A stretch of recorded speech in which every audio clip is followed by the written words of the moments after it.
The lights of Hollywood have always had a way of blinding those who walk too close. And in the year 2025, Meghan Markle believed she had finally found the perfect way to cement her status as more than a duchess or a disgruntled royal exile. She wanted to be an empire builder, a mogul, the kind of woman who didn't just wear luxury, but created it for others to consume. With the polished rollout of her lifestyle brand, as ever, Meghan presented to the world a vision of sophistication and charm. Delicate jars of artisanal jams, fine bottles of curated wines, baking mixes that promised to bring royal elegance into every home. The event was staged like a coronation of sorts, cameras flashing, influencers posting in real time, and the press describing her as the new face of American lifestyle branding. But beneath the perfectly lit photographs and carefully written press releases, a darker reality was brewing, one that would later unravel in the most humiliating fashion. The story begins with a launch, but the real drama lies in what happened after the launch, and even more in the financial entanglements that made it possible. Meghan's venture was not just a passion project, it was a heavily financed gamble.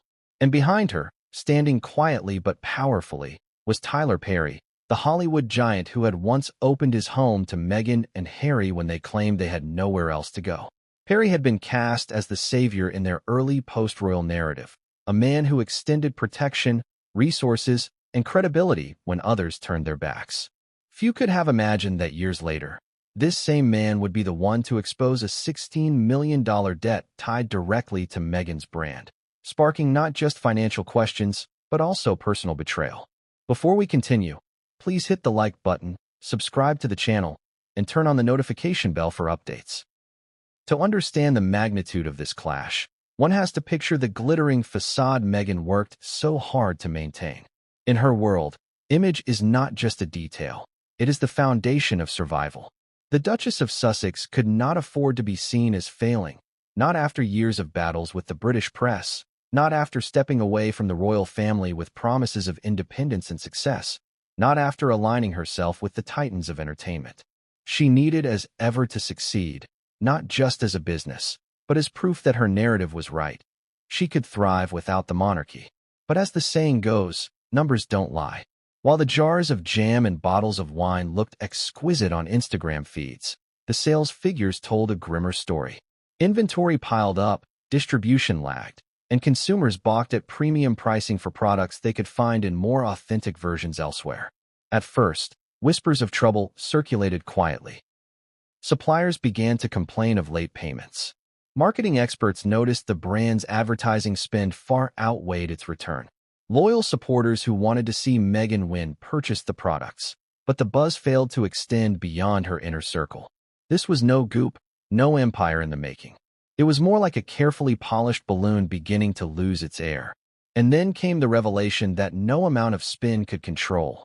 Tyler Perry himself, the man whose name carried weight in every Hollywood boardroom, had allegedly been the one keeping the brand afloat, pouring millions into Meghan's vision, only to watch it spiral into debt that now stood at $16 million. The betrayal was not simply financial.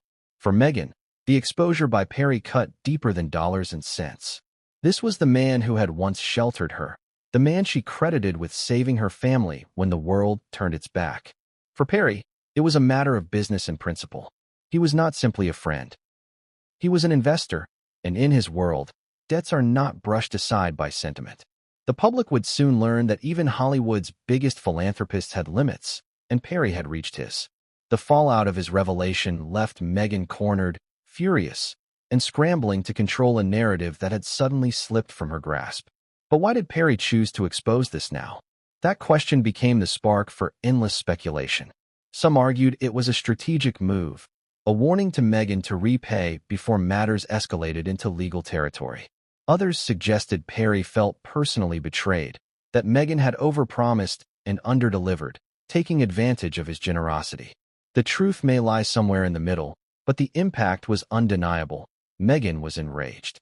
Those close to her spoke of her disbelief, her anger, her frantic phone calls. For a woman who prided herself on controlling her story, the idea that Perry had stripped her bare in the public eye was unbearable.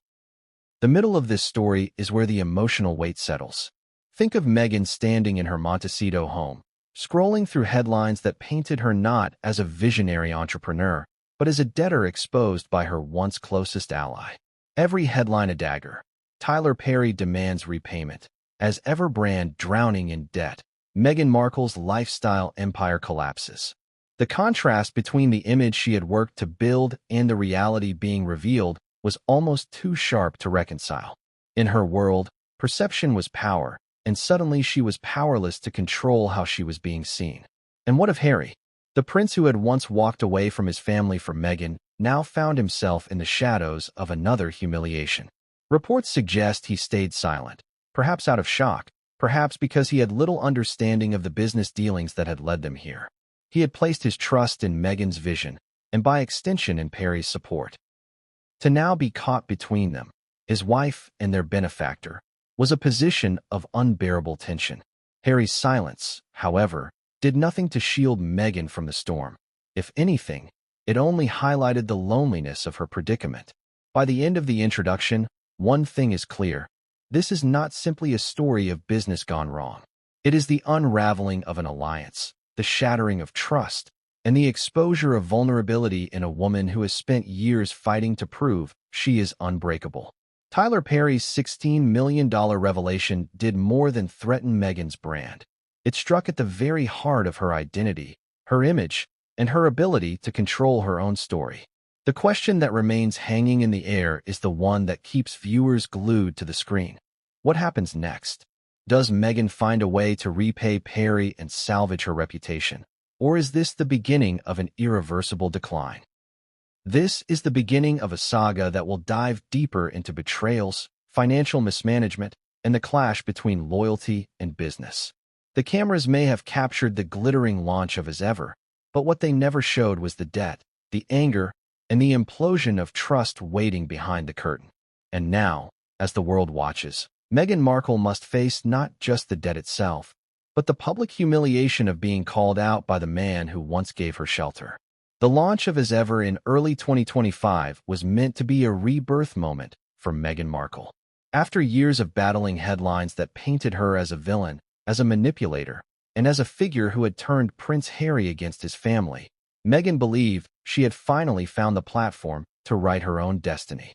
She wanted to step out of the shadows of the monarchy, out of the shrinking sympathy attached to her Oprah interview, and into the dazzling glow of entrepreneurship. The brand was marketed not as another celebrity vanity project, but as a vision of sustainable luxury that could turn Meghan into the American Gwyneth Paltrow, carving her place in the crowded world of lifestyle empires. Every detail of the launch was meticulously curated, from the warm, earthy tones of the packaging to the scripted slogans about heritage, authenticity, and elegance. The launch event itself was a spectacle. In Montecito, under chandeliers that glowed with soft golden light, Meghan arrived wearing a silk dress in cream and gold, her hair styled to perfection. Influencers, journalists, and celebrity allies filled the venue, sipping wine sourced from the very collection she was about to market to the world. On the stage, Meghan spoke with calculated passion, her voice trembling only slightly as she declared As Ever to be more than a brand. It was a story, her story, wrapped in glass bottles and sealed with corks. Cameras flashed as she held up the signature jar of jam, her smile radiant, her eyes sharp with ambition. Social media buzzed instantly. Hashtags like #AsEver and #MarkleLifestyle trended worldwide. It seemed, at least on the surface, that Meghan had finally found her moment of vindication. For the guests in the room, the spectacle was intoxicating. Some whispered that Meghan's presentation felt less like a brand launch and more like a royal gala. Hollywood names posed for selfies with the products, boasting about being early supporters of the Duchess's new empire. Journalists described the event as tasteful and sophisticated, perfectly in line with Meghan's carefully constructed image of elegance. The press releases sent out later that night emphasized the brand's mission to bring timeless tradition into the modern home. Meghan's words were repeated across networks. She wanted families everywhere to feel the warmth of her childhood memories through her wines and jams. It was personal, she said. It was authentic. But behind that radiant smile and the golden glow of the chandeliers, there was a reality few could see. Launch events are designed to project success before it even exists. In truth, as ever had yet to prove itself in the harsh world of retail. The products, though beautiful in their packaging, were expensive, some might say prohibitively so. A jar of jam, priced at nearly 3 times the cost of luxury organic alternatives on the market, raised eyebrows among buyers outside her immediate circle of supporters. The wine, though wrapped in a narrative of heritage and artisanal craft, was criticized by sommeliers as unremarkable. Baking mixes that promised an elevated home experience seemed out of touch in an economy where families were struggling to buy basic groceries. But none of this mattered on launch night. Launch night was about illusion, about convincing the world that this was not just another product line. It was the next big cultural phenomenon. Tyler Perry's shadow loomed quietly over that night. His name wasn't on the banners, his face wasn't photographed alongside Meghans on stage, but his money had paid for much of what sparkled. Perry had reportedly been one of the key financiers of his Ever's early development, trusting that Meghans' charisma and royal title would push the brand into profitability. For Perry, a man known for building empires from nothing, the investment might have seemed like a risk worth taking. After all, Meghans' name carried headlines, and in the world of branding, attention is often the most valuable currency. What no one could have predicted that night was that the very man who had silently helped Meghan put on this glittering show would later be the one to expose its cracks. In the days following the launch, glowing articles and glossy photos flooded the media. Meghan posed in a kitchen, pouring jam onto fresh bread, smiling in a way meant to appear natural, though every detail was staged. Lifestyle magazines praised her ability to rebrand herself from royal exile to entrepreneur. Sales spiked briefly, driven mostly by curiosity and loyalty from her base. Boxes of jam and wine were shipped out, posted on Instagram with captions like "A taste of royalty" or "Bringing elegance home." The optics were perfect, for a moment. But launches, no matter how dazzling, are only the beginning. What Meghan had underestimated was the brutality of consumer markets. A brand may win hearts on Instagram, but the real test lies in repeat buyers, supply chains, and scaling beyond the initial hype. Within weeks, whispers began to surface about inconsistencies in the supply of his Ever products. Some customers reported delays in receiving their orders. Others complained that the taste of the jams didn't live up to the price. Critics took to food blogs and podcasts, dissecting the wines and comparing them unfavorably to cheaper alternatives. Slowly but surely, the glimmering launch began to show signs of strain. Still, Meghan pressed on, determined to prove that As Ever was more than just hype. She booked interviews where she spoke about the inspiration behind the brand, weaving stories of her childhood, her love of cooking, and her passion for connecting people through food. But beneath the surface, expenses were mounting.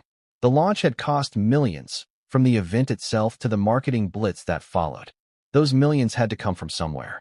Tyler Perry's financial support kept the machinery running, allowing Meghan to sustain the illusion of success while the actual figures told another story. What made the launch so critical to this saga was the contrast it created. On the one hand, there was the image of triumph. Meghan, radiant and ambitious, declaring to the world that she was building something timeless. On the other hand, there was the reality of debt, dissatisfaction, and overreach. The glittering launch was a mask, and like all masks, it would eventually slip. For Meghan, the launch of As Ever was her boldest attempt to seize control of her narrative. But the very extravagance that made it memorable also made it fragile. The bigger the spectacle, the harder the fall when truth inevitably crept in. Looking back, the launch of As Ever wasn't just the beginning of a brand. It was the beginning of a story that would soon spiral out of Meghan's control. Every jar of jam, every bottle of wine displayed under those glowing lights carried with it not just the promise of luxury, but the weight of a $16 million shadow waiting to be revealed. Meghan believed she was launching a dream, but what she was really launching was the first act of a drama that would leave her furious, humiliated, and at odds with the very man who had once sheltered her. Tyler Perry's role in Meghan Markle's life has always been framed as one of generosity, loyalty, and protection. In 2020, when Meghan and Harry were at their lowest point after leaving the royal family, Perry had provided them with a California mansion and security. The press at the time painted him as their guardian angel, a Hollywood mogul who opened his gates when no one else would. What most of the public didn't know then was that this act of kindness created a bond between Perry and Meghan that would later bleed into business. That bond, which started with compassion, would grow into something complicated, tangled, and eventually bitter. Perry became the silent investor behind Meghan's most ambitious project yet, the As Ever brand. From the start, Perry's involvement was discreet. He was not listed publicly as a partner or backer, nor did his name appear in any promotional materials. But insiders have long whispered that without Perry's financial backing, Meghan's vision would never have reached a launch stage. The reality of consumer branding is brutal. Design, production, supply chains, marketing, PR teams, packaging, shipping. It all requires staggering amounts of capital. Meghan had the ambition, the celebrity name, and the public fascination, but she lacked the infrastructure and financial muscle to go toe-to-toe with established lifestyle brands. Perry, with his empire built on media, film, and real estate, could provide exactly that. To understand Perry's choice, one must look at the kind of man he is. Self-made. He rose from poverty to become one of the most powerful figures in entertainment. He built his empire brick by brick, often financing his own projects when studios turned him away. He knows risk. He knows what it feels like to have people doubt you. And perhaps he saw in Meghan a reflection of his own battles, an outsider trying to carve a place in an unforgiving industry. Supporting her, financially and emotionally, may have seemed not just like an investment in a friend, but in a story he believed could succeed. But Perry is also a businessman, and businessmen rarely act without considering potential returns. Meghan's brand promised built-in publicity. Her name, despite its controversies, drew attention everywhere. A single product launched by a duchess could generate headlines that money alone couldn't buy. For Perry, it may have seemed like a calculated gamble. Invest heavily now, reap profits later when the brand scaled up and Meghan established herself as America's newest lifestyle queen. Behind the soft glow of loyalty, there was always the sharp edge of business. His role as a silent investor gave Meghan the freedom to publicly frame As Ever as her independent triumph. This was crucial for her narrative. After years of criticism that she was dependent on Harry, on Netflix, on deals tied to her royal status, Meghan wanted to prove she could stand alone. Perry's financing allowed her to maintain the illusion of independence. The world saw a duchess turned entrepreneur, but what they didn't see was Perry quietly footing the bills that made it possible. Every polished advertisement, every influencer deal, every bottle that rolled off the production line had a piece of Perry's money behind it. Over time, this arrangement grew more complex. Perry was not involved in day-to-day creative decisions, but his financial fingerprints were everywhere. Sources close to the situation suggest that Perry had expected transparency and accountability in return for his backing, but what he received was selective updates, glossy promises, and projections that often leaned more on optimism than reality. Meghan, ever the strategist of image, knew how to sell the dream. The spreadsheets and projections she presented were not lies per se, but they leaned toward best-case scenarios.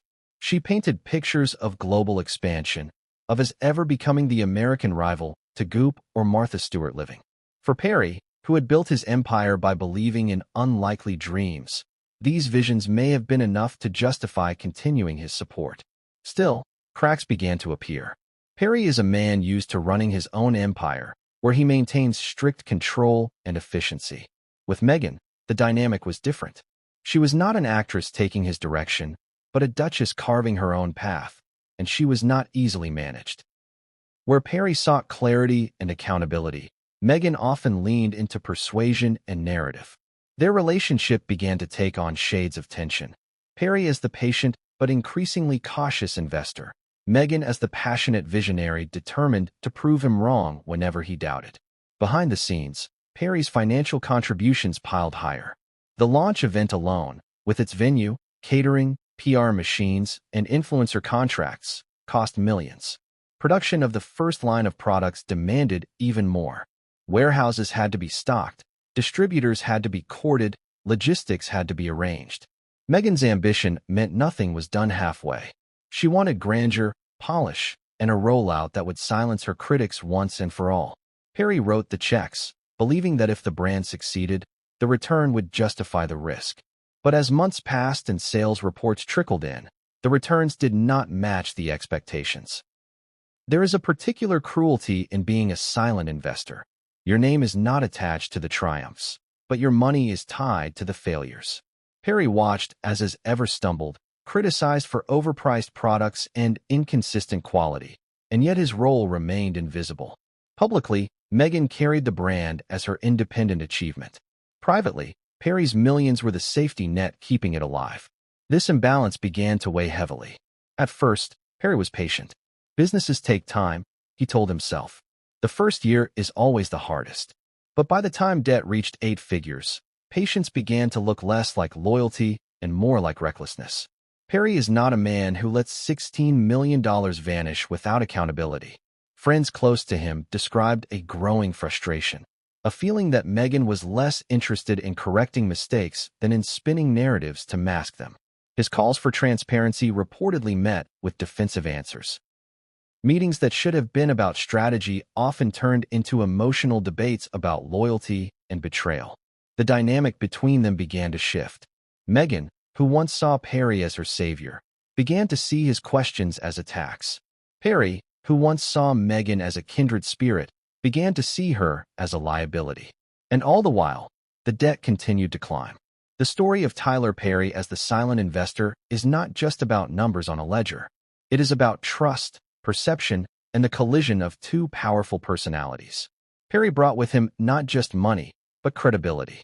Meghan brought ambition and a name that could turn heads. Together, they had the makings of an empire. But when trust eroded, all that remained was a fragile alliance held together by contracts and debt.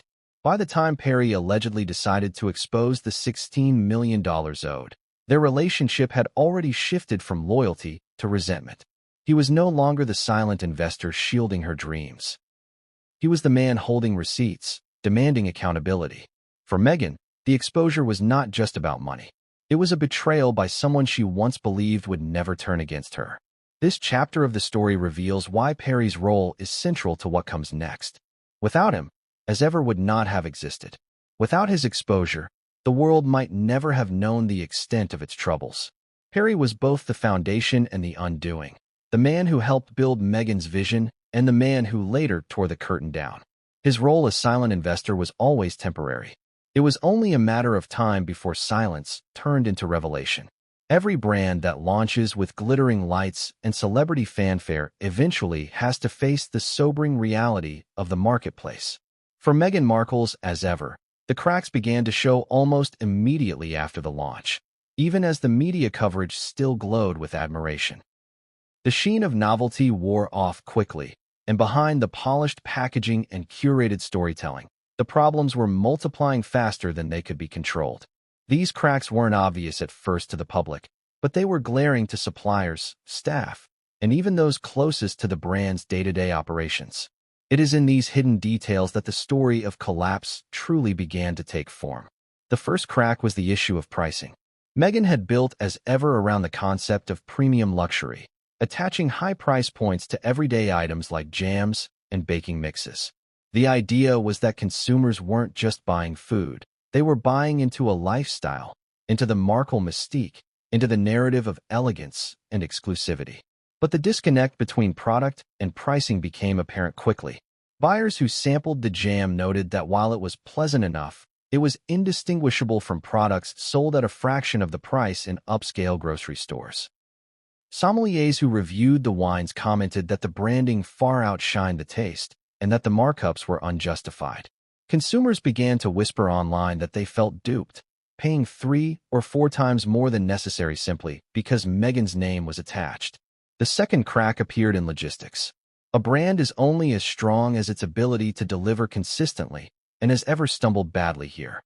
Orders were delayed, customers complained of broken jars arriving at their doors, and in some cases, shipments never arrived at all. Social media posts started to circulate with hashtags like #AsEverProblems, showing pictures of spilled jams, dented packaging, and frustrated buyers. These posts were at first dismissed by Meghan's PR team as isolated incidents, but over time, the chorus grew louder. For a brand trying to project timeless elegance, the reality of messy deliveries undermined the very image it was selling. Third came the issue of authenticity. Lifestyle branding relies on storytelling, on convincing the buyer that they are taking part in something real and meaningful. Meghan's narrative leaned heavily on her supposed love of cooking, her cherished childhood memories of sharing meals, and her passion for authenticity. But consumers and critics alike began questioning how genuine this narrative was. Food bloggers dissected the brand, pointing out that many of the products were sourced from generic suppliers and repackaged under the as ever label with inflated prices. Reports began to surface that Meghan had little involvement in the actual development of recipes or sourcing, and that the brand was largely operated by consultants and outside firms. For customers who had bought into the idea of Meghan's personal touch, this revelation stung. Even the media, which initially gave Meghan generous coverage, began to turn skeptical. Headlines that once praised her entrepreneurial spirit shifted into cautious analysis. Is as ever built to last? Luxury or overpriced? Meghan Markle's brand faces uphill battle. Journalists began to dig deeper, uncovering whispers from within the company about rushed production, unpaid invoices, and high turnover among staff. Former employees, speaking anonymously, described the atmosphere as chaotic and disorganized, with Meghan's team focused more on image than on building sustainable systems. One insider described it as smoke and mirrors, where the priority was always about what could be photographed rather than what could actually be delivered. Then came the problem of scale. Meghan's team had overestimated demand, producing far more inventory than the market could support. Warehouses were stocked with unsold products, and each passing month increased costs for storage and maintenance.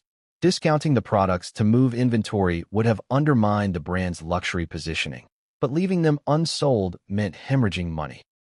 It was a lose-lose situation. As one business analyst put it at the time, the worst thing a luxury brand can do is appear desperate, but the worst thing a startup can do is run out of cash. Meghan's brand was at risk of both. Perhaps the most damaging crack of all was the growing gap between the public narrative and the private truth. Meghan continued to give interviews painting, as ever, as a thriving success, citing curated figures and anecdotes of satisfied customers. But behind the curtain, debts were mounting. Suppliers grew restless as payments lagged. Marketing agencies that had worked on the glossy launch campaigns complained of unpaid invoices. Whispers of financial strain began to leak into the press, raising questions about how long the brand could sustain itself. The more Meghan insisted that everything was fine, the more people began to suspect otherwise. Social media, always unforgiving, amplified these issues. Influencers who had initially posted glowing reviews began to backtrack when their followers pushed back against the prices and quality. Some quietly deleted their endorsements. Others admitted they had been compensated heavily to promote products they didn't actually enjoy. Memes spread online mocking the brand, portraying as ever as never, or as expensive. The ridicule cut deep, undermining Meghan's image as a tastemaker. Meanwhile, Tyler Perry was watching. As the silent investor, he had access to the real figures, and what he saw alarmed him. The brand was bleeding money far faster than it was earning, and the glossy projections Meghan's team had once shown him were proving hollow. For Perry, the cracks weren't just visible, they were glaring red flags. He had financed empires before, but he knew the difference between early struggles and fundamental flaws. With as ever, he saw flaws that couldn't be ignored. What made the situation more precarious was Meghan's refusal to acknowledge these cracks. Instead of addressing them head-on, she doubled down on image management. When customers complained, she dismissed them as isolated incidents.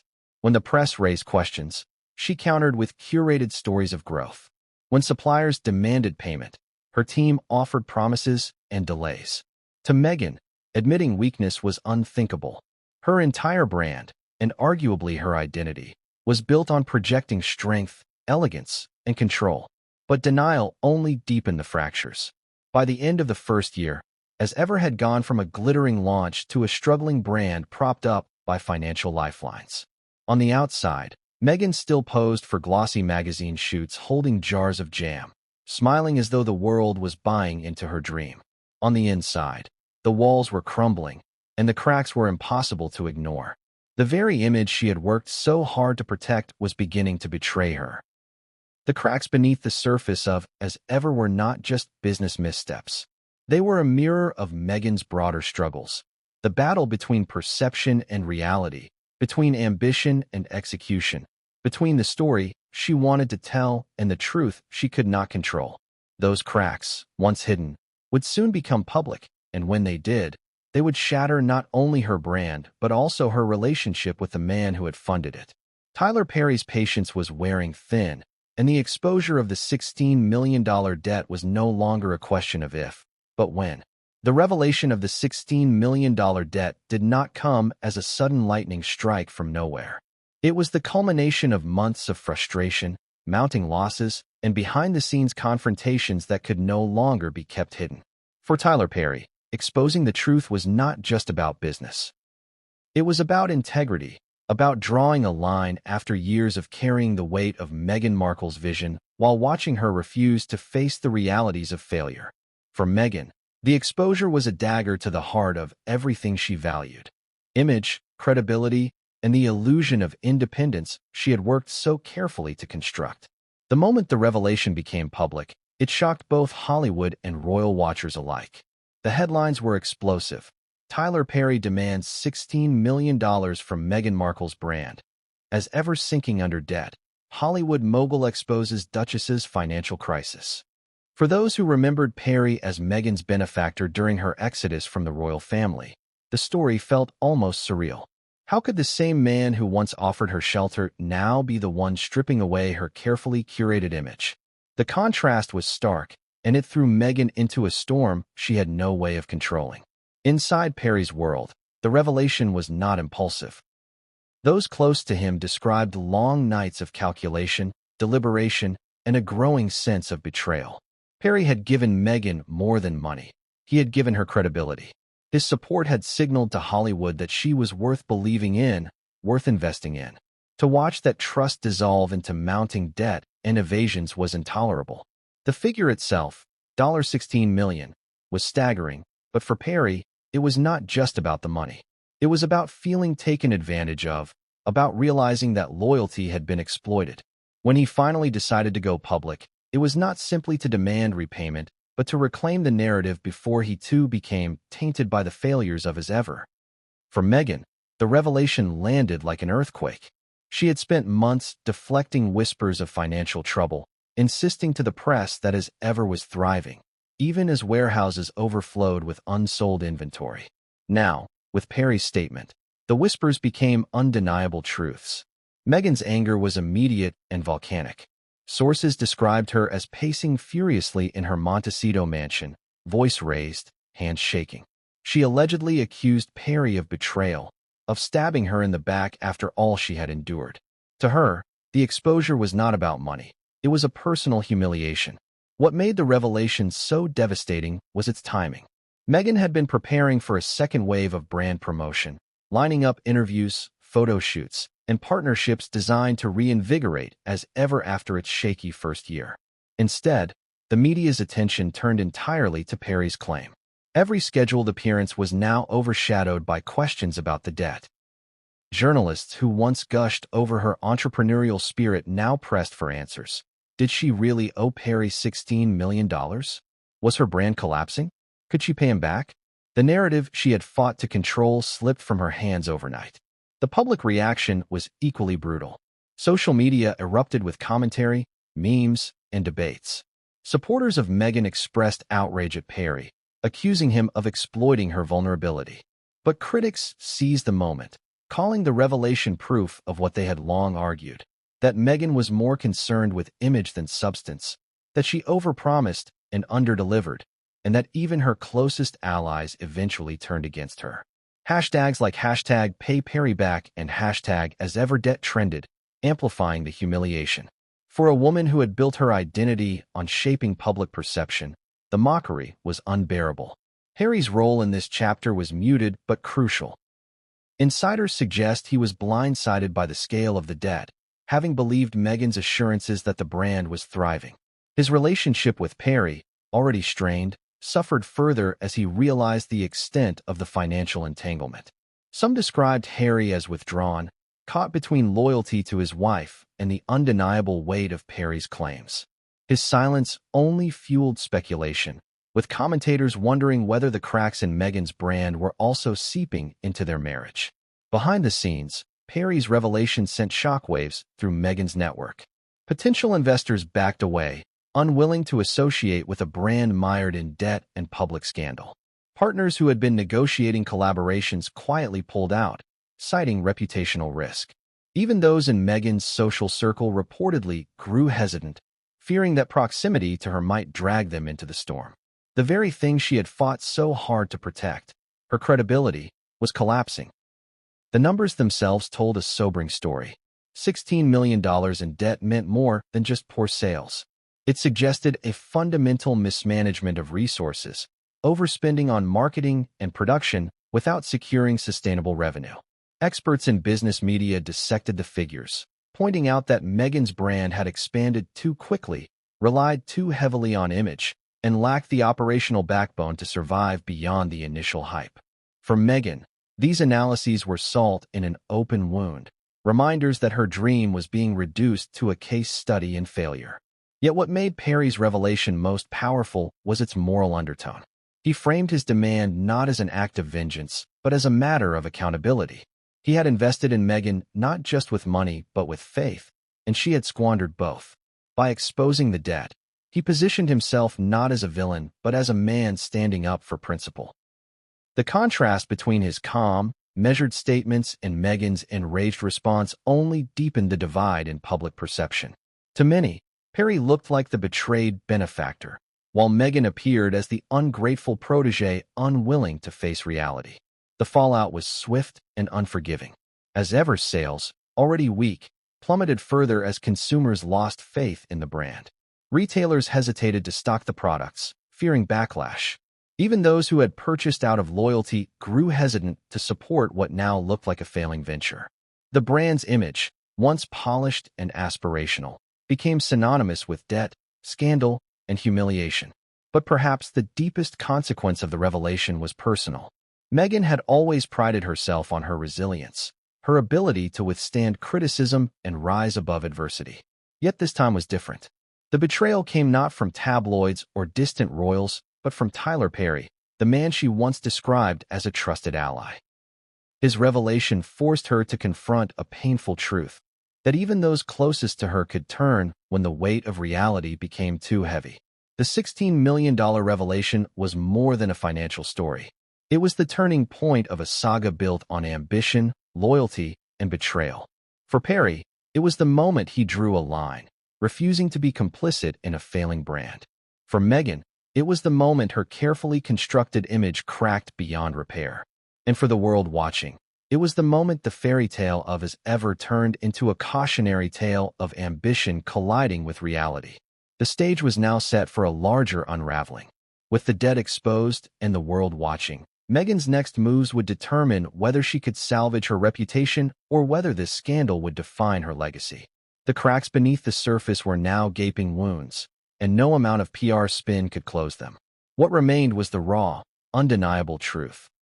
Meghan owed $16 million, and the man demanding it back was the very one who had once saved her. The fury that erupted from Meghan Markle after Tyler Perry's revelation was unlike anything her team had ever witnessed before. Meghan has always been fiercely protective of her image, a woman who understood the power of perception and the consequences of losing control over it. But when Perry exposed the $16 million debt tied to her lifestyle brand as ever, the anger she felt wasn't just about finances. It was personal, raw, and consuming. To her, Perry's actions weren't simply a business move. They were a betrayal from the very man who had once held her and Harry up when they had nowhere else to turn. The immediate reaction inside her Montecito home was described by insiders as volcanic. Meghan paced the halls, phone in hand, shouting at aides and advisors. She demanded explanations for how Perry could do this to her, how the story could have leaked, and why her PR team hadn't gotten ahead of it.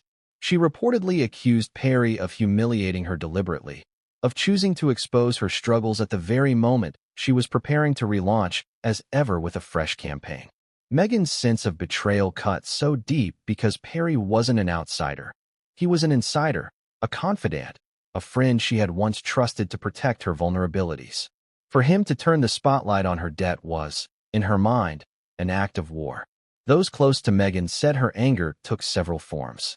At times she raged, describing Perry in scathing terms, vowing never to forgive him. At other times she sank into quiet disbelief, shaking her head and asking why he would do this when she had already endured so much at the hands of the press and the royal family. There was also fear in her reaction, though she masked it with rage. Meghan knew how swiftly public opinion could turn, and she understood that this revelation struck at the heart of her credibility. For years she had told the world she was independent, strong, and thriving. Now the narrative was shifting to one of dependency, debt, and failure. Her fury wasn't just at Perry. It was at the possibility that her carefully built narrative was unraveling. The people around her scrambled to contain the fallout. PR strategists worked overnight drafting statements, debating whether Meghan should address the debt directly or deny it outright. Some argued she should lean into the victim narrative, suggesting Perry was exploiting her trust and turning on her for reasons of his own. Others warned that denial would only deepen the scandal once financial documents emerged. Meghan herself leaned toward the former, instinctively seeing the world as divided between those who supported her and those who sought to destroy her. She wanted to frame Perry as part of a pattern, yet another powerful figure trying to silence her or profit at her expense. But while her team debated strategy, Meghan's personal reaction grew more combative. She reportedly picked up the phone to call Perry directly, a conversation described by insiders as heated and emotional. Meghan demanded to know why he had gone public, why he hadn't come to her privately to resolve the issue. Perry, calm but firm, is said to have replied that he had tried, that months of private discussions had gone nowhere, and that his patience had run out. This response only inflamed Meghan further. To her, patience wasn't the issue, loyalty was. In her view, a friend does not expose a friend, no matter the financial strain. The emotional explosion spilled over into her relationship with Harry as well. While Harry remained largely silent in public, insiders revealed that Meghan turned her frustration on him behind closed doors. She accused him of not defending her forcefully enough, of being too passive in the face of Perry's attack. Harry, torn between his loyalty to his wife and his long-standing respect for Perry, found himself paralyzed. His attempts to calm Meghan reportedly failed, with her snapping that he didn't understand what was at stake. For Meghan, this wasn't just about money. It was about survival in a world that she believed was always waiting to see her fail. The rage Meghan displayed also extended into her dealings with staff. Former employees later revealed that the atmosphere inside as Everest's offices became tense and hostile in the days after the revelation. Meghan demanded daily updates, berated staff for failing to prevent the narrative from spiraling, and pushed her team to create a counter-story that would shift blame away from her. The pressure was suffocating. Some staff quietly began to distance themselves, sensing that the brand was on the verge of implosion. Meghan's anger was fueled by humiliation, but also by fear of losing control over her public persona. Since marrying Harry, she had been locked in a battle with the British press and sections of the global media who portrayed her as manipulative, greedy, and divisive. Perry's revelation, in her mind, validated those narratives. It gave her critics ammunition she could not take back. Every headline, every mocking tweet, every late-night comedy punchline felt like a personal attack, and she absorbed it all as evidence of betrayal. She lashed out not just at Perry but at the media, the public, and even friends who did not rush to defend her. What made her response even more volatile was the sense of irony that Perry had been the one to expose her. This was the man who had provided her and Harry with a home when they first left the royal family, who had offered them security, privacy, and refuge. She had once described him as a savior. To see him now described in headlines as the man demanding repayment painted a picture of a friendship turned sour. Meghan's fury was not just at the betrayal itself, but at the symbolic nature of it. It was a narrative she could not spin. The protector had become the accuser, the ally had become the adversary. The enraged response Meghan had in private soon began to seep into her public moves. She arranged carefully staged appearances, walking into charity events with her head held high, smiling for cameras, determined to project resilience. But beneath the surface, her anger was boiling. In interviews, when asked indirectly about the scandal, she spoke in vague but sharp terms about betrayal, about how people she trusted had let her down. She did not name Perry directly, but the implication was clear. Her words carried the sting of personal vengeance, an attempt to reclaim some moral ground. The more she fought, however, the deeper the scandal embedded itself. Each denial, each counter-narrative only seemed to confirm the debt in the public's mind. Meghan's fury became both her shield and her weakness. It allowed her to project strength, but it also revealed the depth of the wound Perry's revelation had inflicted. Her inability to contain her rage made it clear that this was not just a business dispute. It was personal, emotional, and consuming her. By the end of this chapter, Meghan's enraged response had accomplished one thing. It showed the world how deeply the revelation had shaken her. No longer able to hide behind polish and control, her reaction revealed the vulnerability she had tried to bury. She was furious not just at Perry but at the crumbling of an image she had fought to build. Her rage was the sound of a woman watching her empire collapse, and of realizing that the collapse was being witnessed by millions.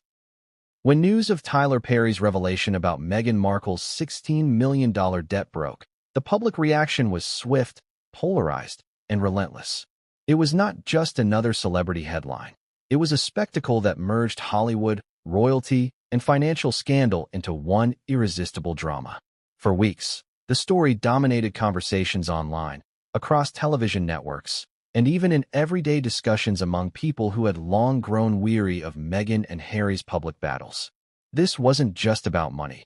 It was about trust, betrayal, and the widening chasm between Meghan's carefully curated image and the reality now being exposed. The immediate reaction came from social media. Within minutes of the headlines dropping, hashtags exploded. Hashtag #AsEverDebt, hashtag #PayPerryBack, and hashtag #AsEverFail trended across platforms. Memes began circulating almost instantly. Some mocked Meghan's high-priced jams with captions like $500 for strawberry jelly that tastes like supermarket brand, while others showed photoshopped images of Perry standing at Meghan's front door with an invoice in hand. TikTok creators jumped on the story, producing skits dramatizing Meghan trying to explain herself to Perry, or parody ads for his Ever products featuring royal debt flavor. For critics of Meghan, the scandal was confirmation of everything they had long believed, that she was an opportunist, a manipulator, someone who built her empire on image rather than substance. Yet the reaction wasn't entirely one-sided. Meghan still had loyal supporters, and they rallied quickly to her defense. On Twitter, some accused Perry of turning on her for publicity, framing him as a powerful man crushing a woman who was simply trying to succeed. They pointed out his wealth, arguing that $16 million meant little to a mogul like him, but everything to a woman trying to establish independence. Others suggested Perry had ulterior motives, that he was distancing himself from Meghan because of pressures in Hollywood or his own business dealings. These defenders attempted to flip the narrative, casting Meghan once again as the underdog under siege. The media, however, was less forgiving. Mainstream outlets treated the revelation as a bombshell, dissecting every detail of his Ever's finances. Business analysts appeared on news panels, explaining how Meghan's brand had been overvalued from the start, overproducing inventory, and overspending on marketing without securing demand. Financial publications described the saga as a cautionary tale of celebrity entrepreneurship gone wrong. Lifestyle magazines, once allies of Meghan, shifted their tone. Where they had previously praised her entrepreneurial spirit, they now asked pointed questions. Was his ever doomed from the beginning? Was Meghan unprepared for the realities of running a business? What made the public reaction especially intense was the contrast between Meghan's image and the reality exposed. She had built as ever on the narrative of elegance, sustainability, and authenticity. She appeared in photo shoots pouring wine and spreading jam, speaking about childhood memories and the importance of family tradition. To now learn that the brand was drowning in debt and propped up by Perry's money shattered that illusion. Consumers felt misled. For many, it wasn't about whether the jam tasted good or the wine was decent. It was about the realization that the brand had been sold as a symbol of Meghan's independence, when in truth it was dependent on someone else's fortune. Television commentators had a field day. On morning shows, hosts debated whether Meghan was a victim of unrealistic expectations or the architect of her own downfall. Late-night comedians devoted entire monologues to the scandal, making jokes about royal jam that costs more than rent and Tyler Perry evicting Meghan from her debt palace. Every punchline further cemented the scandal in the public consciousness. For Meghan, who had worked tirelessly to position herself as serious and dignified, this kind of ridicule was particularly devastating. Even the royal conversation reignited. In the UK, tabloids leapt on the story with glee. Headlines like Duchess of Debt and Harry and Meghan's royal mess dominated front pages. Commentators speculated about how the royal family might be reacting, with some suggesting that King Charles and Prince William were privately vindicated, seeing the scandal as proof that Meghan and Harry could not survive outside the monarchy structure. The story reopened old wounds, reigniting debates about Meghan's role in the family's fracture and whether she had ever truly intended to stand on her own 2 feet. Among everyday people, the reactions reflected fatigue as much as fascination. Some sympathized, arguing that many businesses fail in their first years and that Meghan was simply facing the same challenges as any entrepreneur. Others, however, expressed frustration, seeing the scandal as yet another chapter in the never-ending saga of Meghan and Harry's struggles, one more headline demanding attention when the world had larger issues to focus on. The polarization was stark. To some, Meghan was a victim fighting against the odds. To others, she was a manipulator finally caught in her own contradictions. The public reaction also affected sales. While some loyal fans rushed to buy as ever products in a show of solidarity, hoping to help stabilize the brand, the broader consumer base pulled back. Retailers reported slower movement of products, and some quietly reduced orders, fearing the negative association. In an industry where perception is everything, the scandal had poisoned the brand.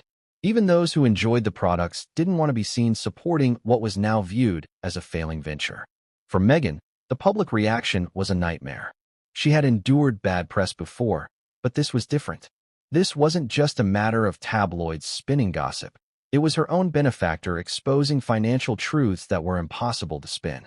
She could not dismiss it as lies or bias. The world was reacting to numbers, to debt, to facts that undercut her entire narrative.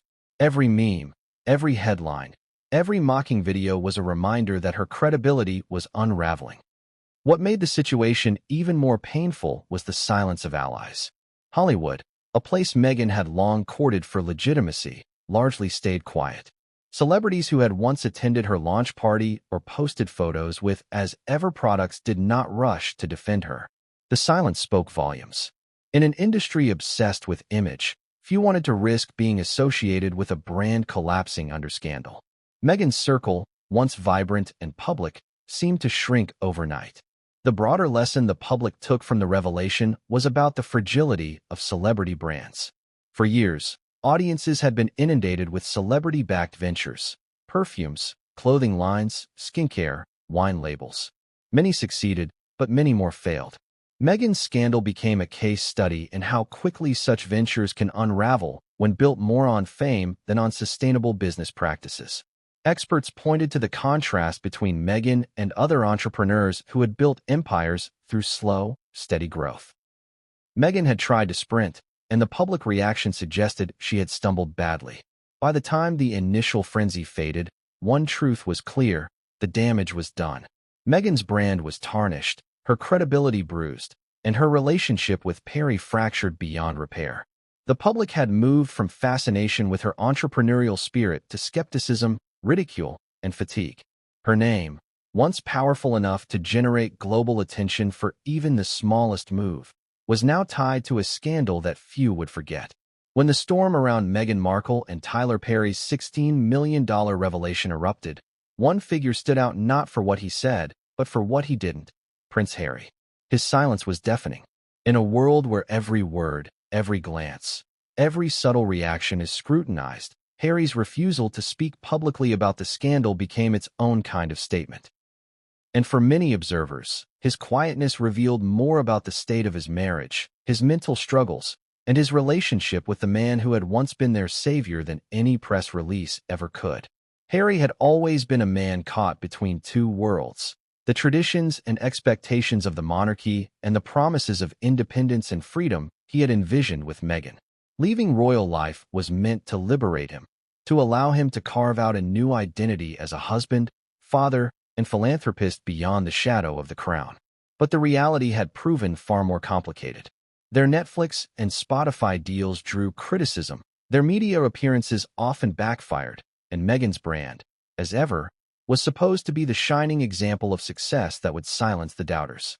Instead, Perry's revelation had dragged Harry into yet another scandal, one that was both financial and personal. Behind the silence, insiders describe Harry as deeply conflicted. On the one hand, he owed a debt of gratitude to Perry, who had opened his mansion to them at their lowest point, providing not only a home but also security when the royal family had allegedly cut them off. Perry had been a protector when they needed one most. On the other hand, Harry's loyalty to Meghan demanded that he stand by her, no matter how damning the accusations might be. To defend Perry publicly would be to betray Meghan. To defend Meghan would mean confronting Perry and risking the collapse of a relationship that had once been a lifeline. Torn between gratitude and loyalty, Harry chose the only option he felt he could manage: silence. But silence is rarely neutral. To the public, Harry's refusal to speak looked like weakness. Commentators accused him of hiding behind Meghan, allowing her to fight battles while he remained in the background. Critics argued that Harry, once admired for his bravery as a soldier, had become passive, overshadowed, and muted. For Meghan's supporters, his silence was reframed as quiet strength, a man standing by his wife without adding fuel to the fire. Yet the majority saw it as avoidance, a man unwilling or unable to confront the reality of a crisis that involved not only his wife, but also his benefactor. Privately, Harry's struggles ran deeper than the headlines. Those close to him described sleepless nights, arguments behind closed doors, and a man visibly weighed down by the situation. He was said to have been blindsided by the scale of the debt, having believed Meghan's reassurances that as ever was thriving. Discovering that their financial stability was once again dependent on outside help left him frustrated and disillusioned. He reportedly questioned why Meghan had not been more transparent with him about the mounting costs. But whenever he raised concerns, the discussions escalated into heated arguments. Meghan, already enraged at Perry's betrayal, interpreted Harry's questions as a lack of support. For Harry, it felt like he was trapped between two people he once trusted most, both now pulling him in opposite directions. The silence also exposed Harry's long-standing vulnerability, his difficulty in navigating public crises without institutional support. As a royal, he had always been surrounded by advisors, courtiers, and teams trained to manage scandals. Outside the monarchy, he was left to rely on private PR firms and his own instincts, which were often guided more by emotion than strategy. This scandal highlighted the cost of that independence. Without the palace machinery to shield him, Harry appeared adrift, unprepared for the tidal wave of scrutiny that followed Perry's revelation. His silence, while perhaps intended as a way to de-escalate the situation, only amplified the sense that he was powerless. The media seized on this image of passivity. Tabloids in Britain mocked him as Silent Harry, suggesting that he had lost his voice since marrying Meghan. American outlets questioned whether he was being sidelined in his own marriage, reduced to a supporting role, while Meghan's ambitions dominated their public life. Psychologists and body language experts were brought onto talk shows to analyze his demeanor in recent appearances, pointing to downcast eyes, tightened lips, and withdrawn posture as evidence of inner turmoil. Harry, once celebrated as the rebellious prince who dared to speak truth to power, was now being portrayed as a man trapped in silence. But Harry's struggles weren't only about public perception. Friends revealed that he was deeply hurt by Perry's decision to expose the debt. For Harry, Perry was not just an investor or a Hollywood acquaintance. He was someone who had stepped in when family ties had failed. Perry had symbolized safety during one of the darkest chapters of his life. To now see him publicly positioned against Meghan felt like a personal betrayal, even if Harry understood Perry's reasons. It reopened old wounds about trust, loyalty, and what it means to be let down by those you believe will protect you. In quieter moments, Harry was said to wrestle with the legacy of his choices. Leaving the monarchy had been a decision made for love and freedom, but the cascade of scandals since then had left him questioning whether they had truly found either. Harry's revelation forced him to confront the possibility that independence came with costs he hadn't anticipated, that freedom without stability could look a lot like chaos. His silence, then, was not just about the debt. It was about the weight of everything he had given up and the uncertainty of what lay ahead. The strain also seeped into his marriage. Meghan wanted Harry to be louder, to defend her more aggressively in public, to attack Perry's credibility, or at least show unwavering solidarity. But Harry hesitated, knowing that attacking Perry would burn a bridge permanently. This hesitation created rifts. Meghan reportedly accused him of not fighting for her, of failing to stand up against betrayal. Harry, exhausted and torn, withdrew further, creating a cycle of distance that only deepened the cracks in their relationship. To the outside world, Harry's silence became one of the most compelling elements of the scandal. Was he staying quiet out of strategy, love, or fear? Was his silence a shield, or was it resignation? Every appearance, every photo of him walking beside Meghan without speaking, became fodder for speculation. His struggles, once private, were now being dissected in public forums, adding another layer of humiliation to an already volatile situation. By the time the dust began to settle, Harry's silence had become symbolic. It represented the erosion of his once defiant voice, the heavy weight of loyalty clashing with gratitude, and the personal toll of a marriage constantly under siege. His struggles revealed not only the fragility of Meghan's brand, but also the fragility of their partnership in the face of relentless pressure. The collapse of As Ever did not happen in a single day. Like all falling empires, it was a slow unraveling at first, a series of small failures that accumulated into a tidal wave of disaster. But once Tyler Perry's revelation of the $16 million debt hit the public domain, the brand's freefall accelerated at a breathtaking pace. What had been launched with glitter and celebrity flair quickly became synonymous with embarrassment, financial ruin, and broken trust. By the time the dust settled, the brand was no longer just a struggling business. It was a cautionary tale, studied and dissected as an example of what happens when image outpaces substance. The first signs of collapse came from within the consumer base. Before Perry's revelation, As Ever had already been struggling to build momentum. While Meghan's celebrity name gave the brand initial visibility, repeat purchases were dismal. Customers who had bought jam jars or baking mixes as novelty items soon realized that the products did not justify their steep prices. For luxury branding to work, customers must feel that they are buying into something aspirational, something superior. Instead, they felt they were buying ordinary goods dressed up in glossy packaging. The moment Perry's revelation broke, whatever goodwill remained evaporated. Consumers did not just doubt the quality, they doubted the very credibility of the brand. Why would anyone purchase products tied to a company drowning in scandal and debt? Retailers noticed this shift almost immediately. Orders that had been placed before the revelation were quietly reduced or canceled altogether. Specialty stores that had agreed to stock As Ever products backpedaled, citing reputational concerns. For them, it was not simply about whether the products sold. It was about whether they wanted to be associated with a brand that had become a laughingstock. A buyer at one luxury food retailer reportedly remarked, "No one wants to stock failure." The ripple effect was brutal. With reduced shelf presence, As Ever's already fragile distribution chain collapsed, leaving warehouses filled with unsold products. Online sales, which had once been Meghan's primary channel, also plummeted. E-commerce platforms were flooded with negative reviews, some genuine complaints about quality and delivery, others mocking parodies written purely to humiliate. Social media campaigns urging people to boycott the brand gained traction, with critics framing purchases as funding Meghan's debt rather than supporting a lifestyle company. Even loyal fans hesitated. The stigma attached to the brand was now so toxic that buying As Ever products felt like participating in a scandal rather than supporting an entrepreneur. Inside the company, the collapse was even more dramatic. Employees described an environment of panic and confusion. Meetings that had once been focused on expansion and marketing turned into crisis control sessions, with managers scrambling to answer angry suppliers and unpaid contractors.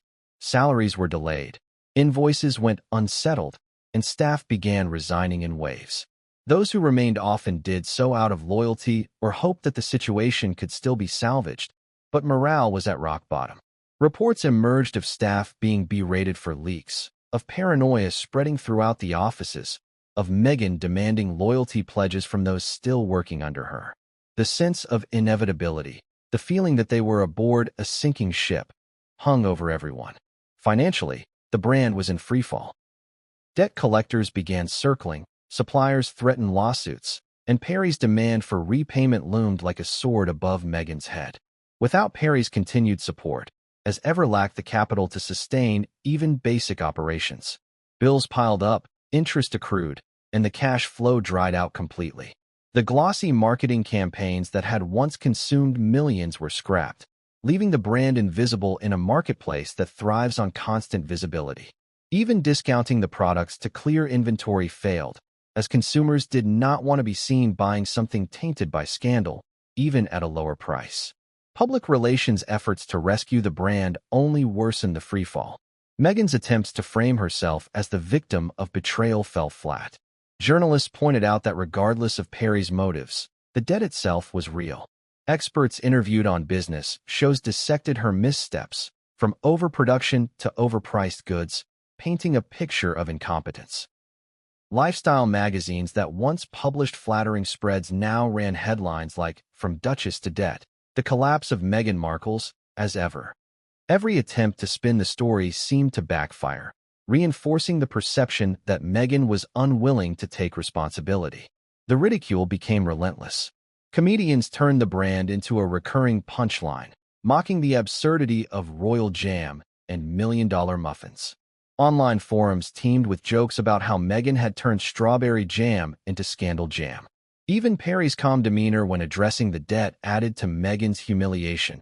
His composure highlighted her volatility, making her look erratic by comparison. In the world of public opinion, perception is power, and Meghan was losing it faster than she could fight back. The freefall of As Ever also carried symbolic weight. To many, it was not just the story of a failed brand. It was the story of Meghan herself. For her critics, the collapse validated years of accusations that she was more concerned with appearances than substance, that she overpromised and underdelivered, that she exploited relationships for personal gain. Even for some of her supporters, the scandal raised uncomfortable questions. Could Meghan truly build anything sustainable outside the palace walls? Or was every venture destined to collapse under the weight of her ambition? What made the freefall particularly painful was how public it was. Many celebrity brands fail, but most do so quietly, with little fanfare.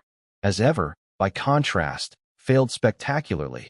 Its decline broadcast in headlines, dissected on talk shows, and mocked in endless memes. Meghan had built the brand on visibility, and now that visibility turned into a spotlight she could not escape.